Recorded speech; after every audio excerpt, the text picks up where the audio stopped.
அரிசியிலேயே எறா பிரியாணி செய்ய போகிறேன். சூப்பராக இருக்கும். இது வீட்டு அரிசி தான். வீட்டு அரிசி நான் ஊற போட்டு வச்சுட்டேன். நல்லா ஊறட்டும். ஒரு 2 அழகு போட்டிருக்கேன். நான் ஒரு அழகில் தான் செய்ய போகிறேன். எறா பிரியாணி செய்ய போகிறேன்.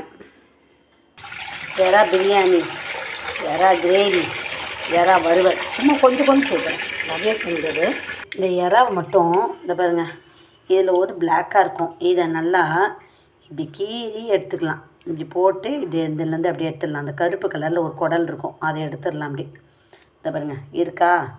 இதை நம்ம இப்படி கீறி போட்டு இப்படி எடுத்து அப்படியே வந்துடும். அந்த மாதிரி எல்லாத்தையும் நம்ம க்ளீன் பண்ணிக்கணும். அப்படி இல்லையா நம்ம அப்படி எடுக்க முடியல, இந்த பேக் சைட்லேருந்து கூட நம்ம எடுத்துடலாம். இது மாதிரி நான் எறாவை நல்லா மஞ்சத்தூள் உப்பு போட்டு நல்லா வாஷ் பண்ணி எடுத்துக்கிறேன். எறா ஃப்ரை பண்ண போகிறேன். எறா ஃப்ரை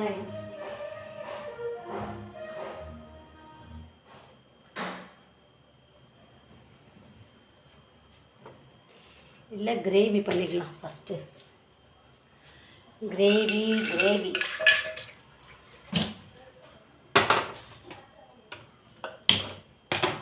ஸ்டவ் ஆன் பண்ணிட்டேன். குக்கரில் தான் பண்ண போகிறேன்.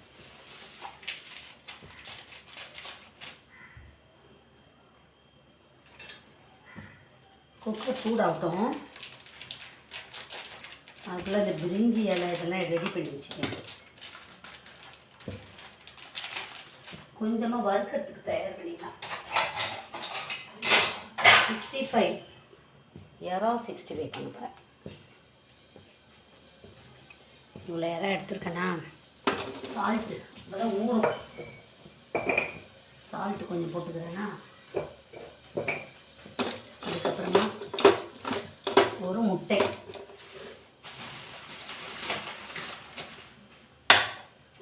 ஊற்றிக்கிறேன். கொஞ்சமாக ஒரு முட்டை போட்டுக்கலாம். அதில் எறா, உப்பு, முட்டை, கொஞ்சமாக இஞ்சி பூண்டு பேஸ்ட், இஞ்சி பூண்டு இது நல்லா ஊறட்டும்.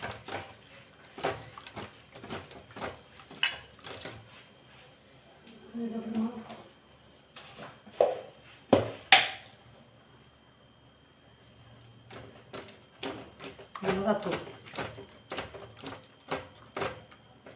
அதுக்கப்புறமா குழம்பு மிளகாத்தூள்,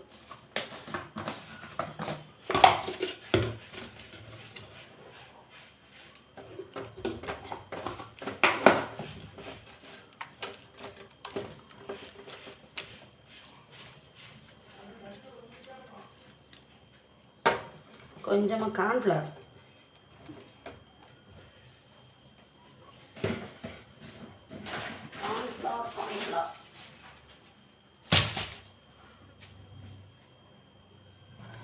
கொஞ்சமாக கார்ன்ஃப்ளவர்,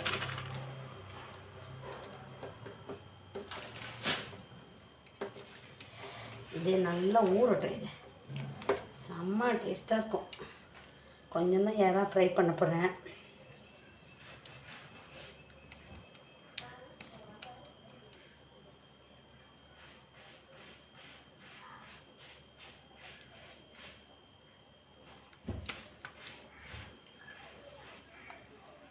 இது அப்படியே ஊறட்டும்.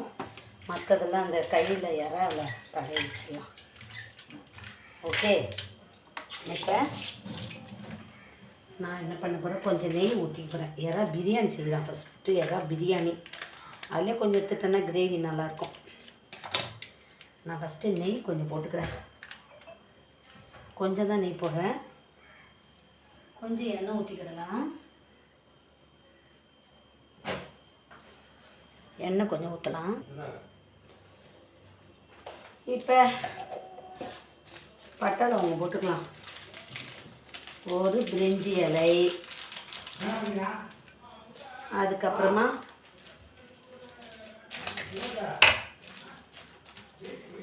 பிரிஞ்சி இலை போட்டேன்னா அடுத்தது கொஞ்சம் சோம்பு,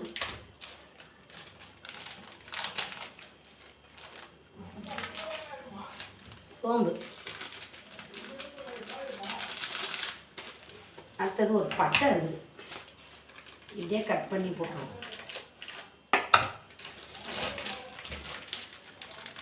ஒரு பட்டை, ஒரு லவங்கம் போட்டேன்னா அடுத்தது வெங்காயம். நான் இதுலேயே இருந்து கொஞ்சம் கிரேவி எடுத்துக்க போகிறேன். இப்போ இதை நம்ம வதக்கிக்கிடலாம்.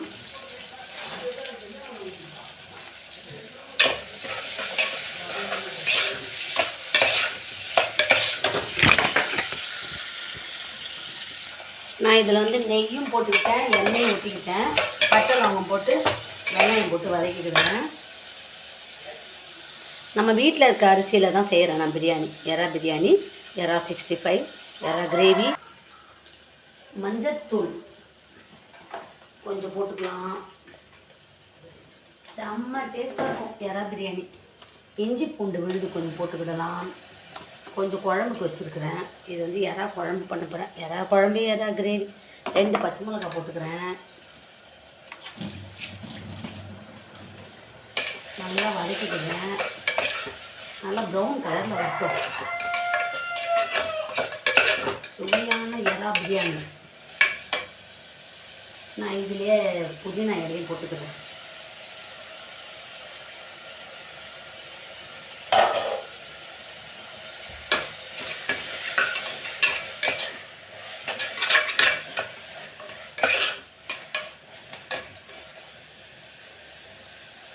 வதங்கட்டும்.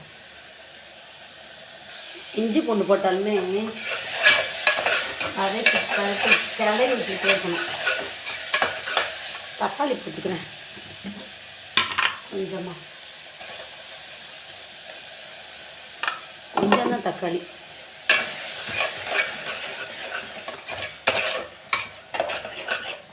நல்லா வதங்கட்டும். தக்காளியும் வதங்கட்டும். தக்காளி, வெங்காயம் எல்லாம் மிங்கில் ஆகட்டும். கல்லுப்பு போட்டுக்கலாமா?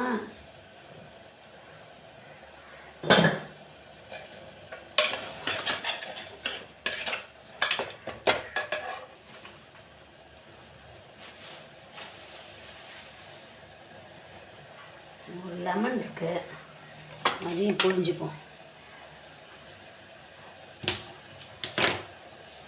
கொட்டையெல்லாம் எடுத்துட்டு கொஞ்சம் லெமன் புழிஞ்சுப்போம்.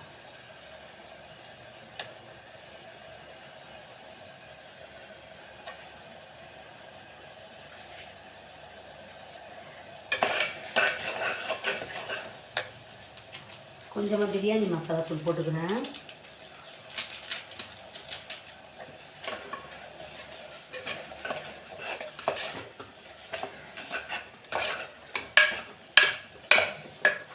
இஞ்சி எல்லாம் கொஞ்சம் போட்டுக்கிறேன். நான் கொஞ்சம் தான் செய்ய போகிறேன், நிறைய செய்யலை. இப்போ யாராவது குழம்பு வேற வைக்கணும். எல்லாம் போட்டுக்கலாம். கூடவே கழுவி வச்ச அரிசியை போட்டுக்கிறேன்.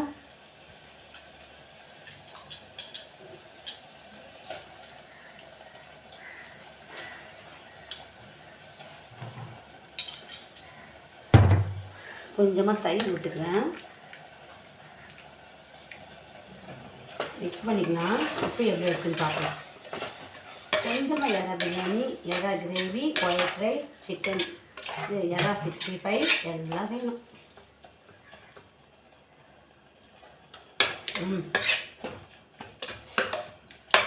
கொஞ்சம் காரம், கொஞ்சம் உப்பு போடணும். கொஞ்சம் உப்பு, தனி மிளகாத்தூள் கொஞ்சம் போட்டுக்கலாம். தனி மிளகாத்தூள் கொஞ்சம் போட்டுக்கலாம்.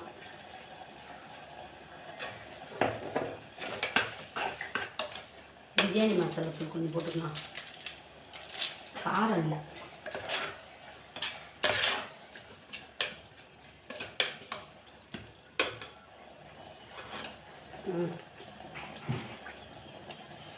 தண்ணி ஊற்றணும்.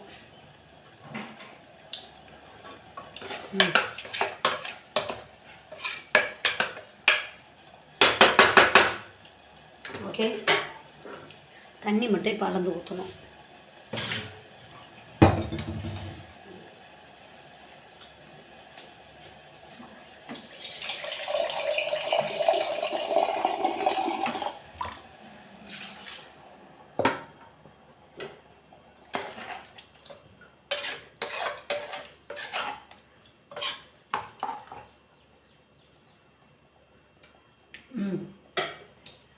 இன்னும் கொஞ்சம் உப்பு போடலாம்.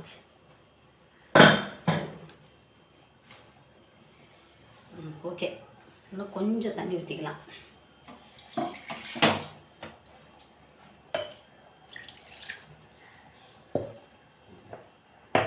இப்போ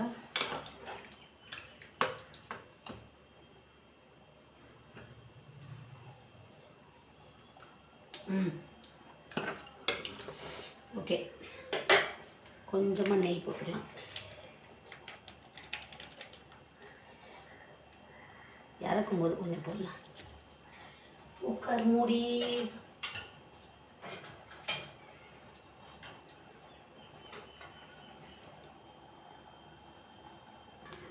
மூடி வச்சுக்கலாமா?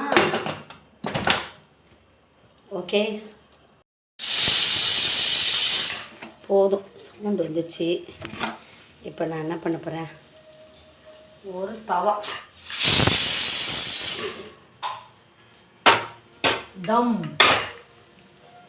தம் போட்டால் சூப்பராக இருக்கும். தோசைகள் மேலே வச்சிட்டேன். கொஞ்சம் அப்படி தம் போட்டால் தான் பிரியாணி நல்லாயிருக்கும். கொஞ்ச நேரம் அப்படியா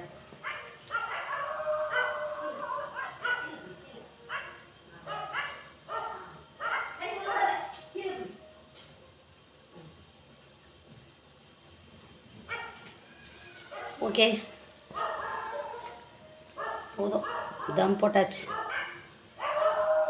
பிரியாணி ஓப்பன் பண்ணி பார்க்கலாம், எப்படி இருக்குன்னு பார்ப்போம். எறா பிரியாணி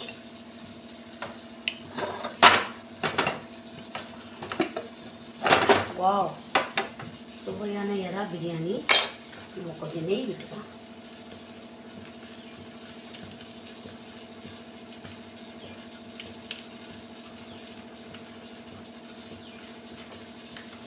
தலைன்னு இருக்கும்.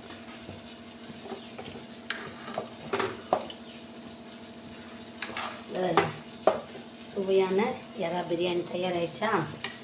இது நம்ம சாதம் வெந்திருக்கான்னு பார்ப்போம். சூப்பராக வெந்திருக்குது பாருங்க, நல்லா. ஓகே, கொஞ்சம் கிளறி விட்டானா கரெக்டாக இருக்கும். நெய் விட்டாச்சா? இதை அப்படியே மூடி வச்சிருவோம். எறா பிரியாணி, சுவையான எறா பிரியாணி தயாராகிடுச்சு. இதை நான் அப்படியே மூடி வச்சிடுறேன். நம்ம சுட சுட எறா 65 வறுக்கணும். எறா 65 வறுக்கலாமா? எண்ணெய் சூடாகுது. நான் ரெடி பண்ணி வச்சுருக்கேன் பார்த்தீங்களா, எறா 65 நல்லா. இதே கொஞ்சம் மசாலா வச்சு நம்ம ஃப்ரை பண்ணி எடுத்துப்போம். சுவையான எறா 65 தயாராகுது.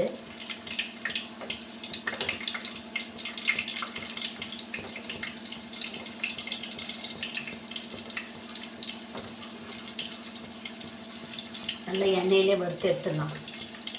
செம்ம டேஸ்ட்டாக இருக்கும். நான் ஏன் காலிஃப்ளவர் போட்டேன்னா அப்போ தான் பிரியாமல் வரும்.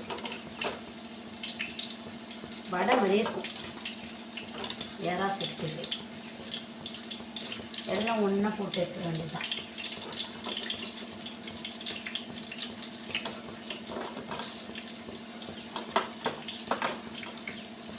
சுவையான எறா 65 தயாராகுது.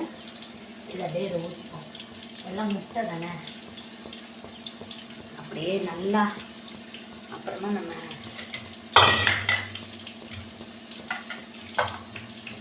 கொஞ்ச நேரம் கழிச்சு தான் அதை எடுக்கணும். அப்படியே எண்ணெயிலே வறுக்கணும். இருக்கட்டும். அப்படியே பிரியாணி ரெடி ஆகிடுச்சா? எறா 65. இப்போ கொஞ்சம் நேரம் கழிச்சு நம்ம பெரட்டி போட்டு பார்ப்போமா? லைட்டாக சுவையான எறா 65 பாருங்க, செம்ம டேஸ்ட்டாக இருக்கும்.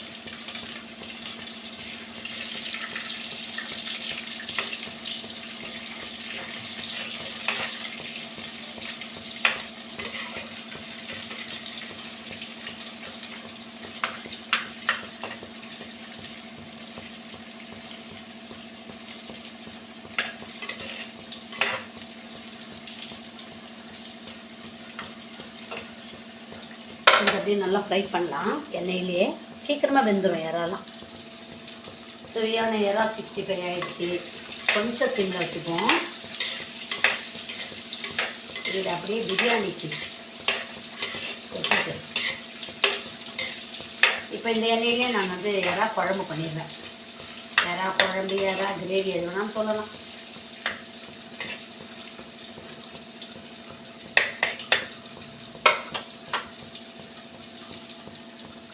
இப்போ வறுபட்டுருச்சு. நான் வந்து கொஞ்சம் கருவேப்பிலை மேலே போட்டுக்கிறேன்.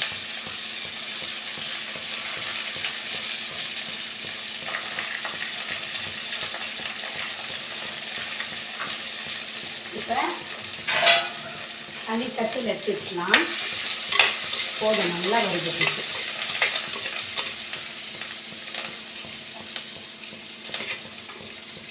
இறா 65.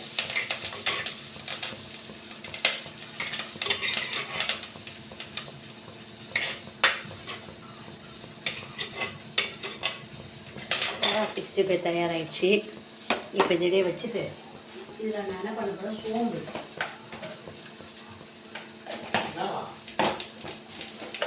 சீரகம், மிளகு,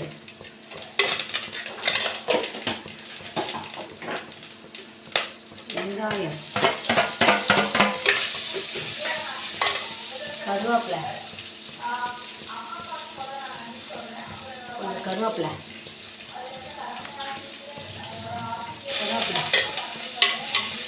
நல்லா வதக்கிக்கிட்டு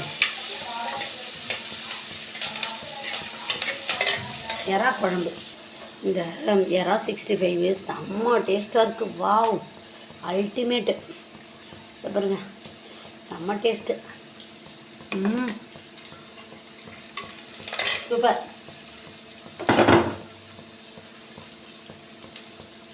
இஞ்சி பூண்டு டேஸ்ட்டு.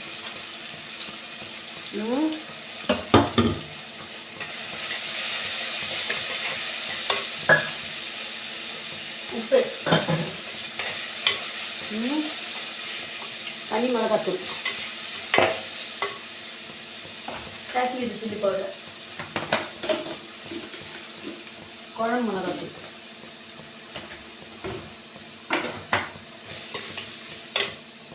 கட் பண்ணி வச்சிருந்த தக்காளி நான் மிக்ஸி ஜாரில் போட்டு அரைச்சி வச்சிட்டேன். தக்காளி எல்லாத்தையும் போட்டுக்கலாம்.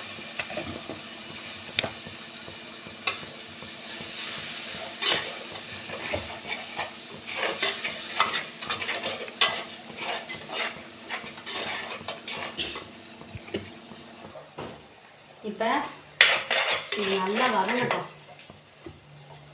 மிக்ஸி ஜாரை கழுவுன தண்ணி ஊற்றிக்கலாம்.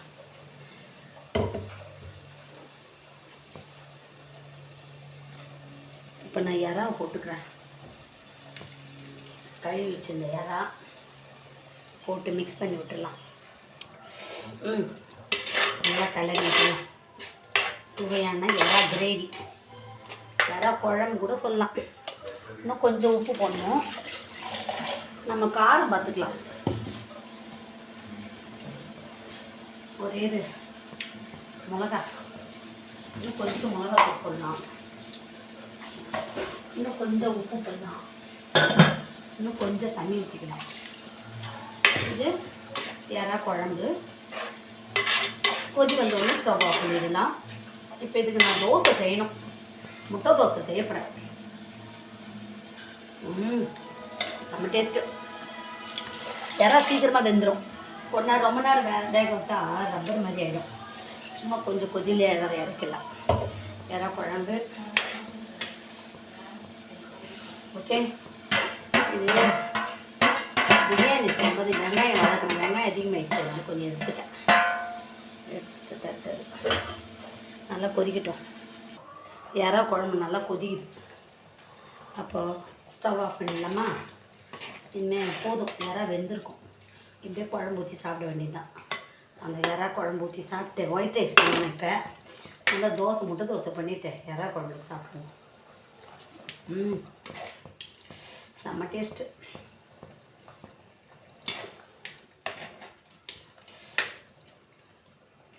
சூப்பராக இருக்குது.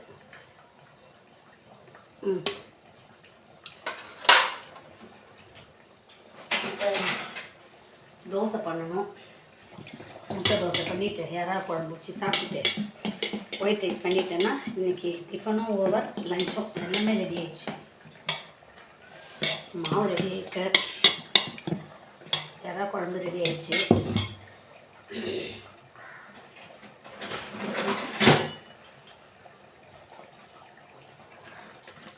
இனிமேல்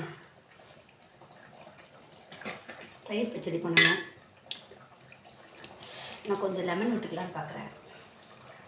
ஓகே, செம்ம டேஸ்ட்டாக இருக்குப்பா. லெமன் விட்டு பாருங்க. அல்டிமேட் எறா குழம்பு. இது மேலே கொஞ்சம் ஊற்றலாம். ஓகே, இப்போ வந்து தோசை, எக் தோசை. இது இறக்கி வச்சிடலாமா? எறா குழம்பு இறக்கி வச்சுட்டு தான் அடுத்தது செய்யணும். இந்த ஆனியன் ரைட்டா பண்ணணும்.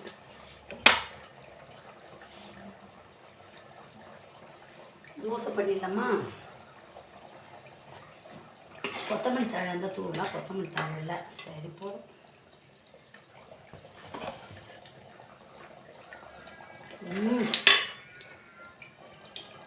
செம்ம டேஸ்ட்டு.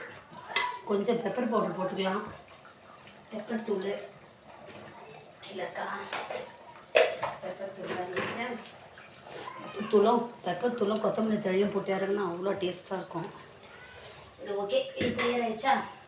இனிமேல் தோசை, எக் தோசை ஒன்று பண்ணிட்டேன்னா ஆனியன் ரைட்டாவும் ஒயிட் ரைஸும் தான் பண்ணணும்.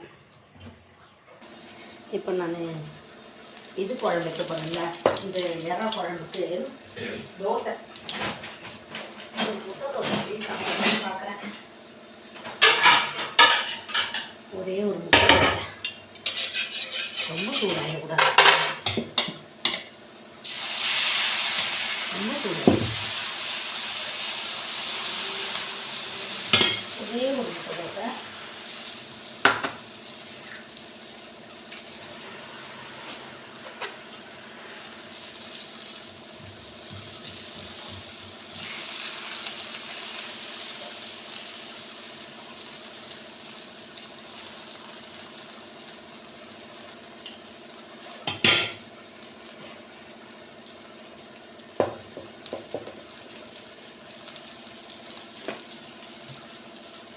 எறா 65.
நான் இந்த முட்டை தோசை எறா குழம்பு வச்சு சாப்பிட்டு பார்க்க போகிறேன். செம்ம டேஸ்ட்டாக இருக்கும்னு நினைக்கிறேன். நீங்களும் இந்த மாதிரி செய்து சாப்பிட்டு பாருங்கள். முட்டை தோசை எறா குழம்பு அல்டிமேட், செம்ம டேஸ்ட்டு, சூப்பர். வாவ், ஒரு எறாவை வச்சு இதில் சாப்பிட்டா சூப்பர். எறா பிரியாணி டேஸ்ட் பார்ப்போம். ஒரே சிக்கன் எறா 65 வச்சுட்டு பிரியாணி எப்படி இருக்குது பார்ப்போம். தோசை சாப்பிட்டேன், இதே சாப்பிட்டுட்டு அல்டிமேட், செம்ம டேஸ்ட்டு. இப்போ ஒயிட் ரைஸ் அடுப்பில் வச்சுருக்கேன். இனிமேல் ஆனியன் ரைட்டாக பண்ணிட்டேன்னா லஞ்சும் ரெடி, பிரேக்ஃபாஸ்ட்டும் ரெடி. பிரியாணிக்கு ஆனியன் ரைட்டாக தயாராகிடுச்சு. எல்லாமே டேஸ்ட்டாக இருந்துச்சுப்பா. நான் பிரேக்ஃபாஸ்ட்டும் முடிச்சிட்டேன், லஞ்சும் முடிச்சு வச்சிட்டேன். நீங்களும் இந்த மாதிரி செய்து சாப்பிட்டு பாருங்கள் மக்களே, செம்ம டேஸ்ட்டாக இருக்குது. ரொம்ப செலவுலாம் இல்லை, செம்ம டேஸ்ட்டாக இருக்குது. இப்போ எல்லாத்தையும் மூடி வைக்கணும். செய்யறது பெஸ்ட் இல்லை, பாத்திரத்தில் எல்லாம் மூடி வச்சிடணும். அப்போ தான் உடம்புக்கு நல்ல நல்லா பூச்சி செல்லாம் விழுந்துடும். இப்போ எல்லாம் ரெடி. ஓகே, ஸ்டவ் 3 சவுண்டு வந்தோன்னா ஒயிட் ரைஸ் ஆஃப் பண்ண வேண்டாம். இந்த லஞ்ச் பிடிச்சா சேனலை லைக் பண்ணுங்கள், ஷேர் பண்ணுங்கள், சப்ஸ்கிரைப் பண்ணுங்கள். தேங்க்யூ.